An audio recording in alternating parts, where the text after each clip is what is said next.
Good morning students, welcome to CR International Online Study System. Today we will discuss about the question answers of chapter number 3 और chapter का name है हमारा अवर changing earth यानी कि हमारी बदलती हुई पृथ्वी।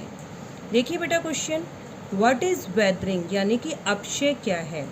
Weathering is the breaking up of the rock, breaking मतलब टूट जाना, ऑन द अर्थ सरफेस यानी कि पृथ्वी की सतह पर। पृथ्वी की सतह पर चट्टानों के टूट जाने की जो प्रक्रिया है उसे हम वेदरिंग यानी कि अपक्षय कहते हैं। Define erosion and deposition. Erosion होता है अपर्दन और डिपोजिशन होता है निक्षेपण, यानी कि अपर्दन और निक्षेपण को परिभाषित करना है। Erosion is the wearing away of the landscape by the different agent like water, wind and ice. मतलब कि भूदृश्य पर जल, पवन और बर्फ जैसे घटकों के द्वारा होने वाले क्षय को, होने वाले नुकसान को हम इरोजन कहते हैं। मतलब कि जब पानी, हवा और बर्फ के कारण पृथ्वी पर नुकसान होता है, मतलब पानी, हवा और जो बर्फ है अपने साथ मिट्टी, बहुत सारी चीज़ों को अपने साथ बहा कर ले जाते हैं, तो वहाँ का भूदृश्य जो है चेंज हो जाता है। ठीक है, तो उस प्रक्रिया को हम इरोजन कहते हैं। Deposition, the natural process of leaving a layer of substance on rocks or soil, a substance left in this way means एक प्राकृतिक प्रक्रिया जिसमें चट्टान या मिट्टी पर किसी वस्तु की तह जम जाती है, तो तह के रूप में वहाँ पर बहुत सारे पदार्थ जो हैं वो छोड़ देती है, वहाँ पर जमा हो जाते हैं। एक ऐसी प्रक्रिया क्या होता है, जब इरोजन होता है तो पानी, हवा और बर्फ अपने साथ बहुत सारी चीज़ों को बहाकर लेकर जाते हैं।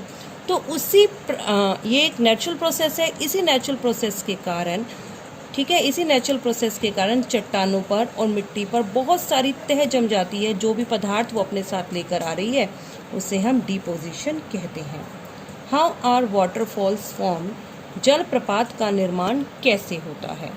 When the river tumble at steep angle over very hard rock or down a steep valley side, it's form a waterfall. नदी जब किसी खड़ी ढाल वाले स्थान से अत्यधिक कठोर शैल, हार्ड रॉक मतलब कठोर शैल, या फिर किसी स्टीप वैली, बहुत गहरी या खड़े ढाल वाली जो घाटी होती है, जब उसमें गिरती है तो जलप्रपात बनाते हैं। मतलब जब पानी बहुत ऊंचाई से गिरता है, या तो वो किसी कठोर चट्टान पर गिरे या फिर वो किसी गहराई में नदी की घाटी में गिरे, तो वहाँ पर जलप्रपात का निर्माण होता है।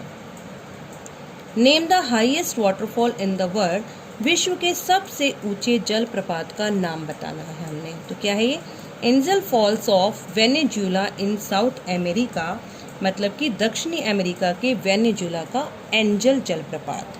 ठीक है, ये एनेजुला जो जलप्रपात है ये वेनेजुला में है, और वेनेजुला जो है आपका साउथ अमेरिका कंटिनेंट में है।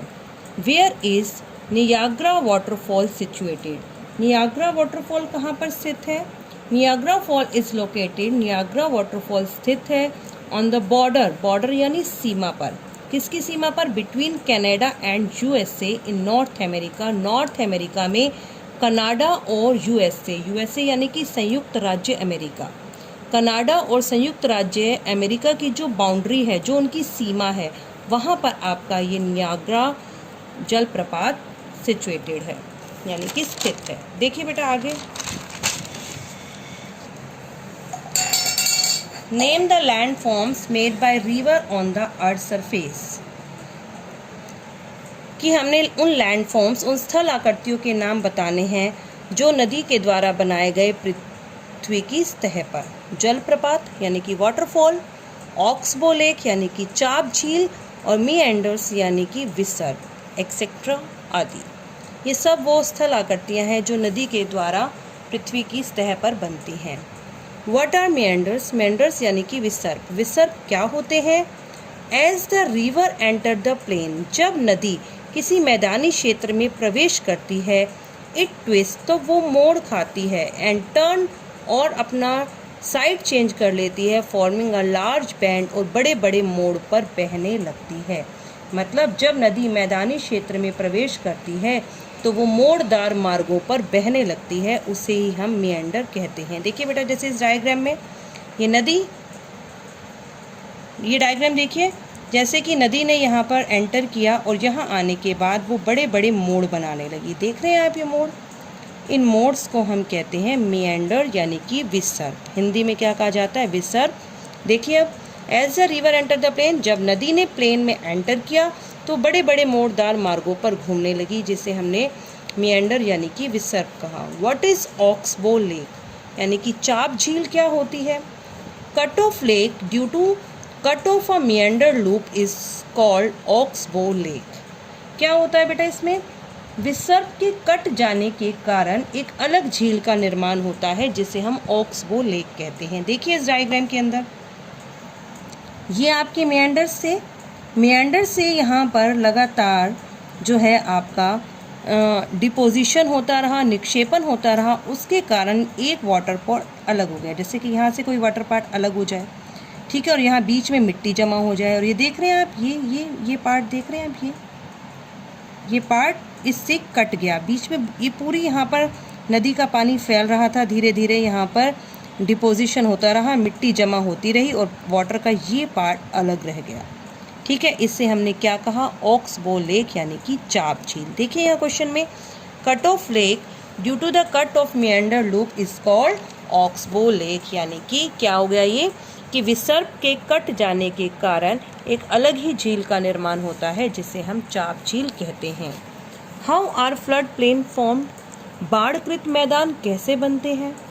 The deposition of layer of silt मतलब बारीक मिट्टी, एंड अदर मटेरियल मतलब और दूसरे पदार्थ जो नदी अपने साथ बहाकर लेकर आती है, जब वो उन सब चीज़ों का निक्षेपण कर देती है ओवर द प्लेन यानी कि मैदानी क्षेत्र के अंदर, ड्यूरिंग फ्लड बाढ़ के समय, ठीक है, तो वहाँ पर क्या होता है? Termed as a flood plain, वहाँ पर बाढ़कृत मैदानों का निर्माण होता है।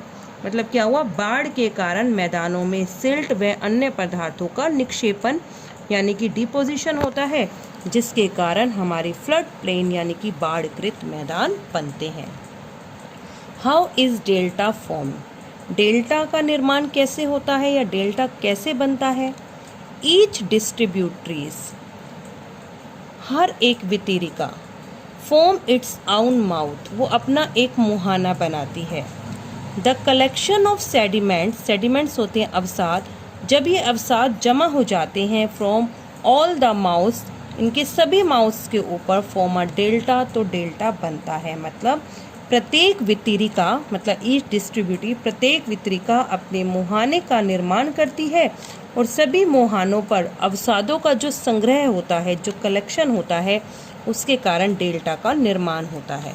देखो जैसे ये मेन रिवर थी और समुद्र तक जाते जाते इसका वाटर फ्लो कम हो गया और ये कई पार्ट में डिवाइड हो गई, कई धाराओं में बहने लगी।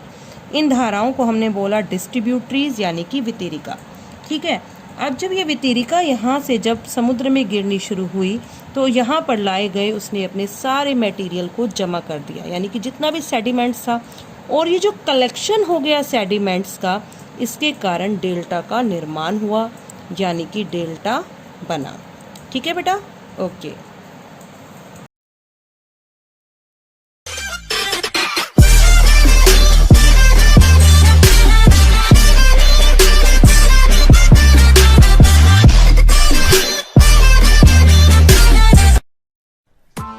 Press the bell icon on the YouTube app and never miss another update.